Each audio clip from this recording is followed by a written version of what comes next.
The evening light painted the sky above Santa Monica Pier in soft shades of orange and pink, the sun slowly sinking toward the horizon.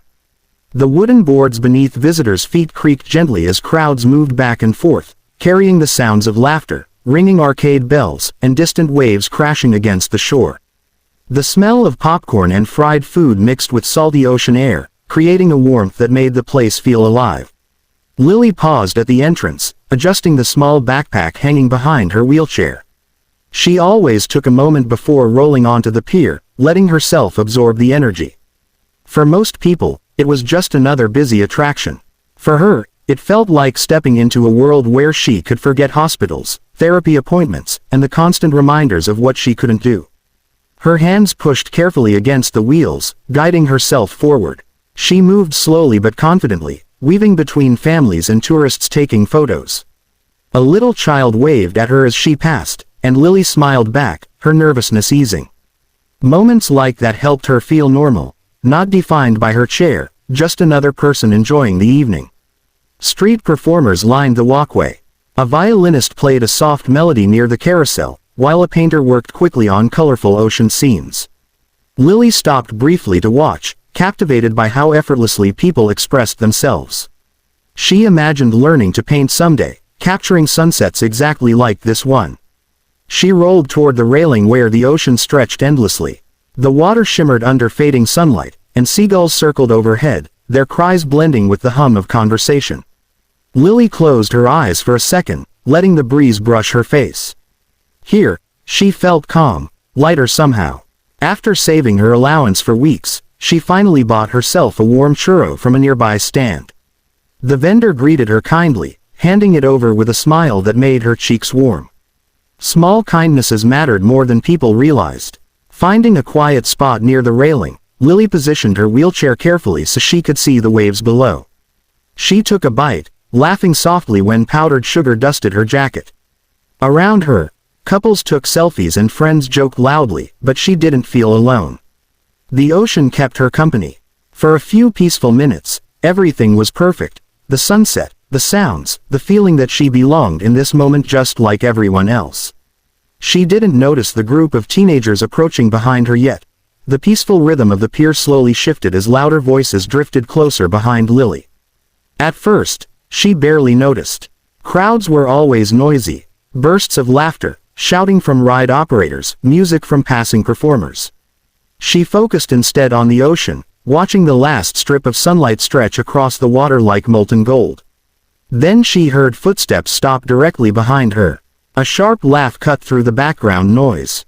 "Look at this," a teenage boy said, his voice loud enough to draw attention. Lily stiffened slightly but kept her eyes forward, hoping they would simply pass by. They didn't. There were 4 of them, teenagers, maybe 17 or 18, dressed in hoodies and sneakers, carrying the restless energy of people looking for entertainment. One circled around her chair, chewing gum loudly.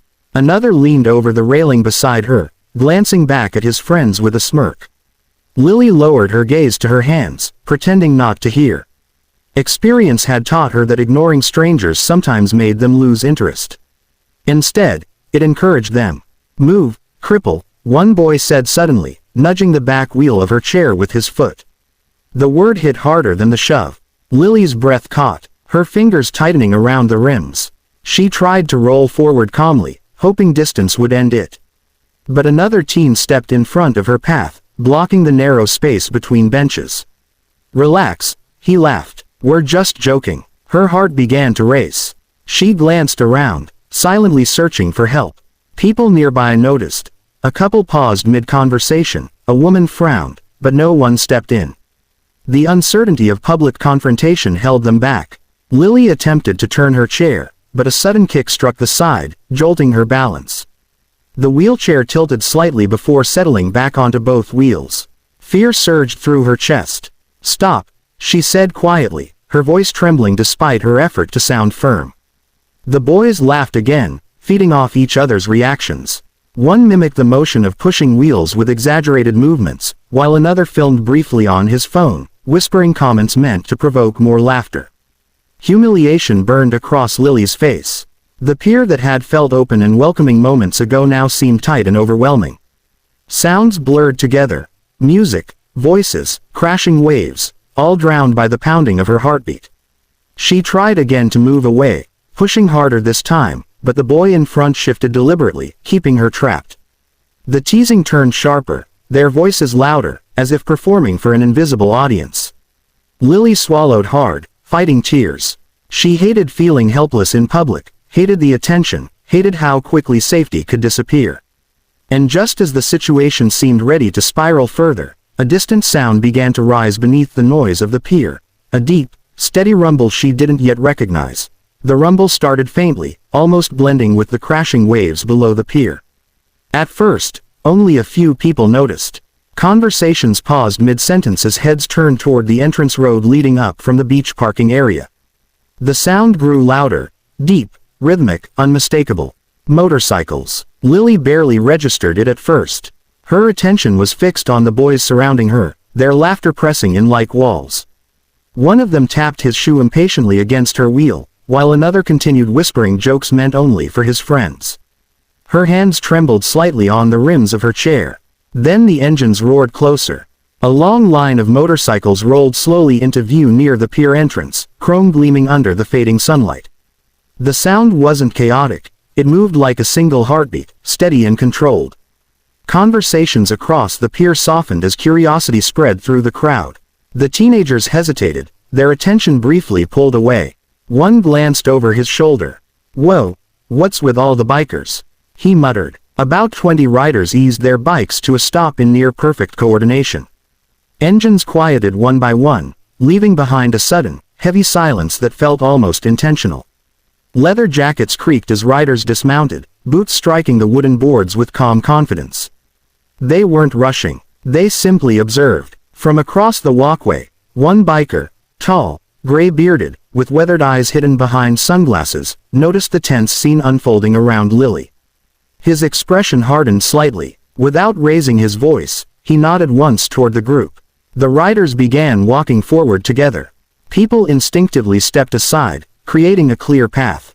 The atmosphere changed instantly. Where moments before there had been nervous avoidance, now there was focused attention. The teenagers' laughter faded as they realized the bikers were approaching them directly. Lily looked up, confused, wiping quickly at her eyes. The approaching figures felt enormous against the glowing sunset, their shadows stretching long across the boards. The gray-bearded rider stopped a few feet away. He didn't shout or threaten. He simply placed himself between Lily and the boys, his presence calm but immovable. "That's enough," he said. His voice was low, yet it carried across the space with undeniable authority. Behind him, the other bikers spread out naturally, forming a loose semicircle. No aggression, just solidarity. One woman rider removed her helmet, her expression softening when she looked at Lily. "You all right, kid?" she asked gently, kneeling beside her wheelchair. The sudden shift stunned everyone. The teenagers exchanged uneasy glances, their earlier confidence draining under the steady gaze of dozens of silent witnesses. Phones lowered, smirks disappeared. Around them, bystanders who had stayed quiet moments earlier now watched openly, some stepping closer, sensing safety in numbers. The pier felt different now, no longer tense and isolating, but protected, as if an invisible line had been drawn. And for the first time since the harassment began, Lily felt the fear in her chest begin to loosen. For several long seconds, no one spoke. The only sounds were the distant crash of waves and the soft creak of the pier beneath shifting feet. The teenagers stood frozen, their earlier bravado gone, replaced by uncertainty. Surrounded by calm but unwavering faces, their jokes suddenly felt small and childish. The gray-bearded biker kept his position in front of Lily, arms relaxed at his sides, saying nothing more. He didn't need to. The silence itself carried a clear message. One of the boys forced an awkward laugh. "We were just messing around," he muttered, avoiding eye contact. No one responded. The stillness from the bikers, steady, patient, made excuses sound hollow. Behind Lily, another rider gently adjusted her wheelchair so it faced away from the group, giving her space. The woman who had knelt beside her handed over a bottle of water. "You're safe," she said quietly, her voice warm and reassuring. Lily nodded, her hands still shaking slightly as she accepted it. The tight knot in her chest began to ease. She hadn't realized how scared she'd been until that moment passed. A small crowd gathered nearby now, people whispering, some filming, others simply watching with relieved expressions. Encouraged by the bikers' presence, a few bystanders stepped closer, silently supporting the protective circle that had formed. The teenagers shifted uneasily. One kicked at the wooden boards, another pulled his hood lower. Without confrontation or raised voices, they slowly backed away. When no one stopped them, they turned and disappeared into the moving crowd, their laughter gone entirely. A soft ripple of applause spread across the pier, hesitant at first, then stronger. Lily blinked in surprise, cheeks warming as strangers smiled at her. Someone nearby said, "Good for you," while another person thanked the bikers aloud. The gray-bearded rider finally turned toward Lily, removing his sunglasses. His expression softened into a kind smile. "Nobody deserves that," he said simply. She managed a small laugh, emotion catching in her throat. "Thank you," she whispered. The tension dissolved quickly after that. The bikers relaxed, some joking among themselves, others pointing toward the ocean as if nothing extraordinary had happened. One rider told her about the group's weekend charity rides, another asked about her favorite music. Their easy conversation replaced fear with warmth. As the sun dipped fully below the horizon, orange fading into deep blue, the pier lights flickered on one by one. The world felt normal again, but brighter somehow. When it was time to leave, the bikers returned to their motorcycles. Engines roared back to life, echoing across the evening air. Before riding off, several waved to Lily, one giving a playful salute that made her laugh out loud. Watching them disappear down the road, she realized something she would carry long after that night.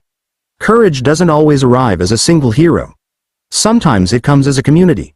People choosing, together, to stand between cruelty and kindness. And as the ocean continued its endless rhythm below, Lily no longer felt alone on the pier.